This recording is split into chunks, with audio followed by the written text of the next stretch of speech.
The process to make the bakelite handle. Bakelite handle is widely used in the cookware market. To make the bakelite handle, normally there are two categories.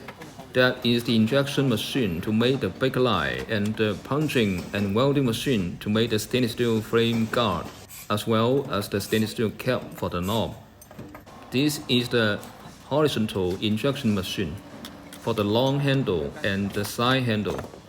This is the vertical injection machine for the knob with the copper screw inside. In some cases, we need the hot press machine to make the color handle. This is the line to make the stainless steel frame guard. From automatic cutting to automatic forming and welding.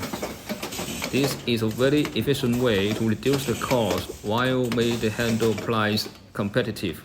We MOSTRO can provide different kinds of bakelite handle solution for the stainless steel cookware and medium cookware, as well as the carbon steel cookware.